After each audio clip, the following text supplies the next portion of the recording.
Hello everyone, my name is Yamini Trukral and I welcome you to Adda 24/7 School। तो बच्चों chapter 21 neural control and coordination के अंदर हमने last lecture के अंदर देखा था कि न्यूरल सिस्टम क्या होता है और ह्यूमन न्यूरल सिस्टम हमारा बेसिकली किससे कंप्राइज्ड होता है। तो अगर आपने वो लेक्चर नहीं देखा है तो आप मेरी प्लेलिस्ट के अंदर जाके वो वाला लेक्चर देख सकते हैं। तो आज के लेक्चर के अंदर हम लोग स्टार्ट करने जा रहे हैं सेकेंड सब topic which is the neuron, which is the structural and the functional unit of the neural system. तो अब जो है हम लोग न्यूरॉन के साथ स्टार्ट करने जा रहे हैं कि न्यूरॉन जो होता है बेसिकली उसका स्ट्रक्चर कैसा होता है और उसमें से इम्पल्सेस जो हैं कैसे ट्रैवल करती हैं। और हमें ये तो पता है कि neuron is the functional unit of the neural system. तो वही जो है आज हम लोग स्टार्ट करने जा रहे हैं। तो चलिए स्टार्ट करते हैं न्यूरॉन के स्ट्रक्चर के साथ। तो जब हम लोग न्यूरॉन का स्ट्रक्चर देखते हैं तो कुछ ऐसा दिखता है हमें। So neuron, it is made up of three major parts, which is the cell body, dendrite and the axon. Cell body, dendrite and the axon. जो ये वाला पार्ट होता है ये हमारी सेल बॉडी होती है। ये हमारी जो होती है ये हमारी पूरी एक्सन होती है और जो इसके अंदर से थ्रेड लाइक फिलामेंट्स निकल रहे होते हैं बॉडी के अंदर से वो हमारे डेंड्राइट्स होते हैं। तो ये तीन मेन पार्ट्स हमें पता चल गए, cell body, dendrite and axon. तो सेल बॉडी के अंदर क्या क्या होता है हमारा, जो कि एक नॉर्मल सेल के अंदर होता है, साइटोप्लाज्म हो गए, सेल ऑर्गेनेलीज हो गई, निसल्स, ग्रैन्यूल्स हो गए। So the short fibres which are projecting out from the cell body they are known as the dendrites. ठीक है। एक्सॉन क्या होता है हमारा, लॉन्ग फाइबर होता है जिसका क्या होता है बेसिकली ब्रांच स्ट्रक्चर होता है टूवर्ड्स द एंड, जिसको हम लोग क्या बोलते हैं एक्सॉन टर्मिनल। और वो एक्सॉन टर्मिनल जो है एक नॉब लाइक स्ट्रक्चर के अंदर जाके टर्मिनेट होता है, जिसे हम लोग क्या बोलते हैं साइनेप्टिक नॉब, जिसे हम लोग क्या बोलते हैं साइनेप्टिक नॉब। तो एक्सॉन के हमारे बच्चों कितने स्ट्रक्चर्स होते हैं, तीन बेसिक जो होते हैं स्ट्रक्चर करके जो है हमारा पूरा का पूरा हमारा न्यूरॉन बनता है। सबसे पहला होता है इसके अंदर क्या हमारा सेल बॉडी। सेल बॉडी के अंदर से जो थ्रेड लाइक फिलामेंट्स निकल रहे होते हैं वो डेंड्राइट्स होते हैं और एक लॉन्ग फिलामेंट जो निकल रहा होता है उसे एक्सन कहते हैं। एक्सन टर्मिनेट होता है इन दी साइनेप्टिक नॉब में होता है। So the axons they transmit nerve impulses away from the cell body to a synapse। तो वो सेल बॉडी से अवे जो है सारे के सारे नर्व जो इम्पल्सेस होती है उन्हें ट्रांसमिट करते हैं टू अ साइनेप्स और टू अ न्यूरोमस्कुलर जंक्शन। तो या तो वो साइनेप्स में उन्हें ट्रांसमिट करेंगे या फिर neuromuscular junction which is the NMJ। तो मैं इसका शॉर्ट फॉर्म बोलूंगी तो आपको समझ जाना है कि मैं न्यूरोमस्कुलर जंक्शन की बात कर रही हूँ। So based on the number of axon and the dendrites हमारे न्यूरॉन्स जो है तीन बेसिक टाइप में डिवाइडेड है। सबसे पहला मल्टीपोलर, जिसके अंदर वन एक्सॉन होता है, सिंगल एक्सॉन होता है, पर two or more dendrites are there which is found in the cerebral cortex. तो मल्टीपोलर। सेकेंड हमारा क्या होता है बाइपोलर और थर्ड हमारा होता है यूनिपोलर। ठीक है। अब बेसिकली इन सब में क्या होता है, वन एक्सॉन होता है,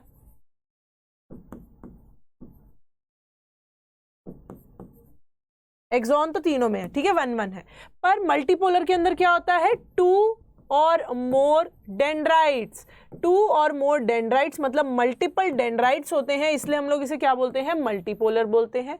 सेकंड हमारा क्या आता है बाइपोलर, इसके अंदर क्या होता है एक एक्सॉन होता है और एक ही डेंड्राइट होता है, और यूनिपोलर के अंदर क्या होता है सेल बॉडी के साथ सिर्फ एक एक्सॉन होता है which is found in the embryonic stage. तो मल्टीपोलर एक्सॉन्स हमारे कहाँ पे मौजूद होते हैं, they are present in the cerebral cortex. Bipolar कहाँ पे मौजूद होते हैं, in the retina of the eye. And जो यूनिपोलर होते हैं वो हमारे एम्ब्रियोनिक स्टेज में होते हैं। तो तीन टाइप्स के जो हमारे न्यूरॉन्स होते हैं हमें क्लियर है, तीन टाइप्स के जो भी हमारे न्यूरॉन्स होते हैं हमें क्लियर है, multipolar, bipolar and unipolar। So there are two types of axons, namely myelinated and non-myelinated। जो myelinated nerve fibers होते हैं they are enveloped with the Schwann cells, जो कि myelin sheath बनाते हैं around the axon, और जो gap होते हैं between the two adjacent myelin sheath that is known as the rods of Ranvier।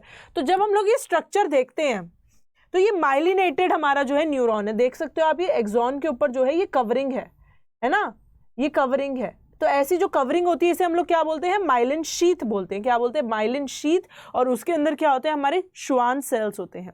और दो माइलिन शीथ के बीच में जो गैप होता है इनको क्या बोलते हैं, नोड्स ऑफ रैनवियर। तो ये हमारी माइलिनेटेड न्यूरॉन है, ये हमारा माइलिनेटेड न्यूरॉन है। They are found in the spinal and the cranial nerve. So spinal और क्रेनियल नर्व्स के अंदर हमारा यही माइलिनेटेड नर्व फाइबर होता है।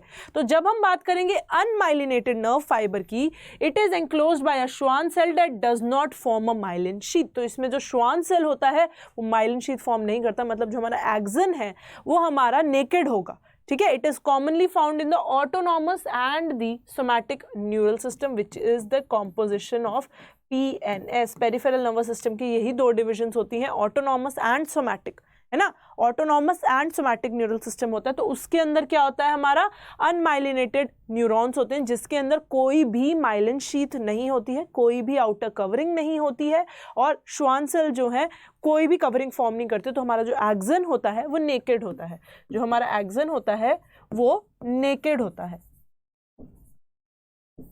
ठीक है, नेक्स्ट क्वेश्चन से देखें।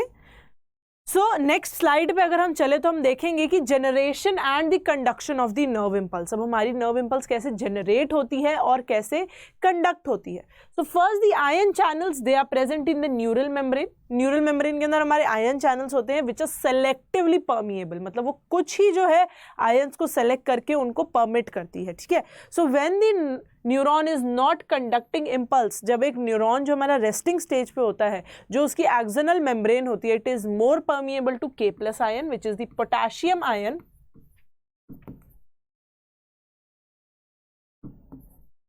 And impermeable to Na+ ion which is the sodium ions, है ना। तो रेस्टिंग स्टेज में क्या होता है कि जो एक्सन की जो हमारी मेम्ब्रेन होती है, एक्सनल मेम्ब्रेन होती है, it is permeable to potassium ions and impermeable to sodium ions. हमें क्लियर हो गया, ये हमारा रेस्टिंग स्टेज की कंडीशन है जब कोई भी पोलराइजेशन, कोई भी एक्शन पोटेंशियल नहीं हो रहा है। Next, ionic gradient across the resting membrane. It is maintained by what? It is maintained by the active transport of the ions by the sodium potassium pump. तो जो हमारा ionic gradient across the resting membrane बना हुआ होता है वो किसकी वजह से बना होता है? By the active transport of the ions across the sodium potassium pump. और उससे क्या होता है, एक पॉजिटिव चार्ज जो है हमारा एक्सनल मेम्ब्रेन के बाहर बन जाता है और negative charge in the inside. तो हम इसमें देख सकते हैं कि हमारा जब ये रेस्टिंग स्टेज में होता है तो पॉजिटिव चार्ज, तो हमारा जो पॉजिटिव चार्ज है वो आउटसाइड द एक्सनल मेम्ब्रेन बनता है। यहाँ पे हमारा पॉजिटिव चार्ज बन गया है बाहर की तरफ, और अंदर जो है हमारा नेगेटिव चार्ज बन जाता है। This is at the ionic gradient maintain at the resting stage.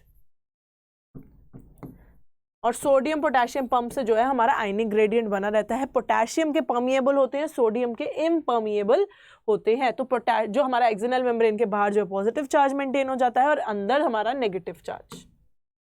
So the electric potential difference across the resting membrane, it is known as the resting potential. So the electric potential difference across the resting membrane, मतलब बाहर और अंदर के membrane के potential के बीच में जो difference आता है उसे हम लोग resting potential बोलते हैं। उसे क्या बोलते हैं? resting potential बोलते हैं। So when a stimulus it is applied at site A, the membrane becomes permeable to Na+ ions and it makes rapid influx of the sodium ions to create outer surface negative charge. तो जैसे ही हमारा site ए पे आप देख सकते हो कि site ए पे जैसे ही हमारा एक स्टिमुलस अप्लाई होता है तो जो हमारी एक्सनल मेम्ब्रेन है वो परमिएबल हो जाती है टू सोडियम, है ना, वो परमिएबल हो जाती है टू सोडियम और उससे क्या होता है? रैपिड इन्फ्लक्स होता है। रैपिड इन्फ्लक्स होता है जिसकी वजह से जो हमारा आउटर सरफेस है वो नेगेटिवली चार्ज हो जाता है और अंदर वाला सरफेस क्या हो जाता है? पॉजिटिवली चार्ज होता है, क्योंकि रैपिड इन्फ्लक्स हो रहा है।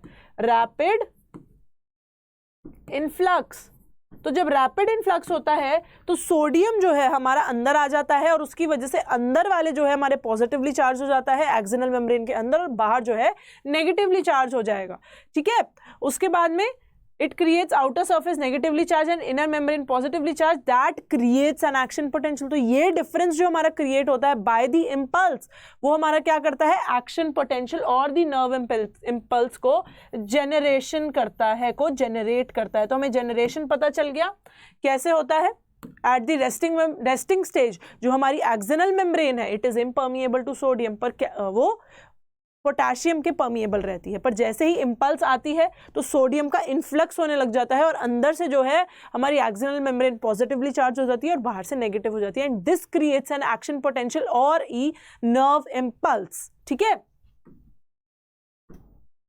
so the nerve impulse from A moves to B in the inner surface and B to A in the outer surface, and this process it is repeated several times to transmit the impulse. So the nerve impulse it is transmitted from one neuron to the other neuron by the synapse. तो जब हमारी जो nerve impulse generate होती है ना वो A से B move करती है, आप देख सकते हो A से B मूव कर रही है अंदर से और B से A मूव कर रही है बाहर से। तो ये क्या होता है, ये हमारा ट्रांसमिट, ये साइकिल जो है हमारी सेवरल टाइम्स रिपीट होती है, and this transmit the nerve impulse from one neuron to the next neuron to the help of the synapse with the help of the synapse. So transmission कैसे होता है, synapse का structure देख लेते हैं। So a nerve impulse it is transmitted from one neuron to the another through junctions known as synapse. तो जैसे इसका स्ट्रक्चर बता रहा है इट इज अ जंक्शन, है ना, it is a junction, synapse is a junction. ठीक है, सो ये हमारा जो होता है बेसिकली एक्सॉन टर्मिनल होता है, साइनैप्टिक नॉब होता है, उसका स्ट्रक्चर दिखाया गया है कि इसके अंदर जो हमारी साइनैप्टिक वेसिकल्स होती हैं, प्री साइनैप्टिक मेम्ब्रेन होती है, साइनैप्टिक क्लेफ्ट होता है, देन पोस्ट साइनैप्टिक मेम्ब्रेन होती है, और उसके अंदर पोस्ट साइनैप्टिक मेम्ब्रेन के अंदर हमारे रिसेप्टर्स होते हैं, और ये pre synaptic, synaptic and post synaptic membrane हमारा पूरा का पूरा साइनैप्स बनाते हैं। So a synapse it is formed by the membrane of a presynaptic neuron, a postsynaptic neuron which may or may not be separated by a gap known as the synaptic cleft. तो अब जब एक neuron दूसरे neuron तक nerve impulse transmit कर रहे हैं ना, तो एक न्यूरॉन का जो साइनैप्टिक नॉब है वो दूसरे साइनैप्टिक नॉब से मिलेगा, है ना, एक्सॉन टर्मिनल दूसरे एक्सॉन टर्मिनल से मिलेगा, तो इनके बीच में अगर गैप होगा तो उसको हम लोग बोलेंगे साइनैप्टिक क्लेफ्ट, और जहां से नर्व इम्पल्स आ रही है उसको हम लोग बोलेंगे प्री साइनैप्टिक मेम्ब्रेन, और जहां पे इम्पल्स जा रही है उसको हम लोग बोलेंगे पोस्ट साइनैप्टिक मेम्ब्रेन। और पोस्ट साइनैप्टिक मेम्ब्रेन के अंदर बच्चों क्या होते हैं, रिसेप्टर्स होते हैं। तो ये पूरा का पूरा स्ट्रक्चर प्री और पोस्ट साइनैप्टिक मेम्ब्रेन का मिलके बनाता है हमारा साइनैप्स, जिसके थ्रू जो है हमारी इम्पल्स ट्रांसमिट होती है, जिसके थ्रू हमारी इम्पल्स ट्रांसमिट होती है। सो दो टाइप के साइनैप्सेस होते हैं, electrical and chemical. So electrical synapse क्या होता है, जिसके अंदर जो प्री और पोस्ट की मेम्ब्रेन होती है it is very close to each other and the current it directly flows from one neuron to the other. और केमिकल साइनैप्स के अंदर क्या होता है कि प्री और पोस्ट के बीच में हमारी वो साइनैप्टिक क्लेफ्ट आ जाती है, तो उसके लिए हमें न्यूरोट्रांसमीटर्स चाहिए होते हैं for the transmission of the impulses. So the release neurotransmitter they bind to the receptors which are present on the post synaptic membrane, मैंने आपको डायग्राम में दिखाया था। ये बाइंडिंग क्या करती है, आयन चैनल्स को ओपन करती है which allows the entry of the ions and it generates a new potential in the post synaptic neuron. So the new potential it can be इधर एक्साइटेटरी और इनिबिटरी, या तो वो एक्साइट करेगा, activate करेगा प्रोसेस को, या फिर वो इनिबिट करेगा। तो एक बार देख लेते हैं पूरा का पूरा, दोबारा से क्विक रिवीजन ले लेते हैं।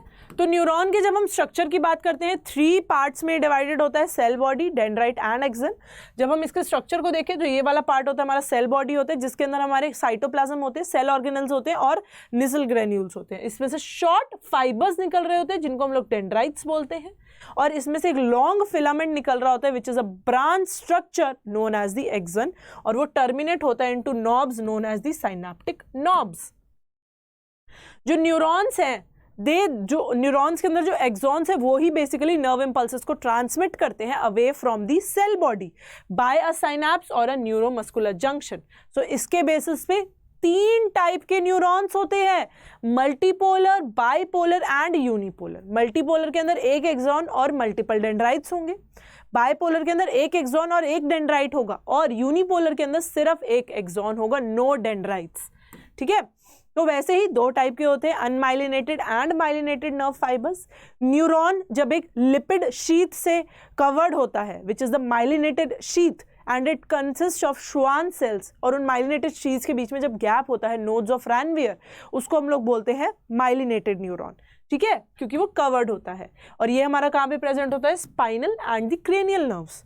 वहीं जब हम अनमाइलिनेटेड नर्व फाइबर्स की बात करते हैं, उसके अंदर क्या होगा, हमारा एक्सन जो होता है वो नेकेड होता है, उसके ऊपर कोई भी माइलिन शीथ की कवरिंग नहीं होती है, कोई भी माइलिन शीथ की जो है कवरिंग नहीं होती है, उसमें श्वान सेल्स जो है नेकेडली प्रेजेंट होते हैं ऑन द एक्सन। और ये कहाँ पे प्रेजेंट होता है, ऑटोनॉमिक और somatic neural system which is present in the peripheral nervous system.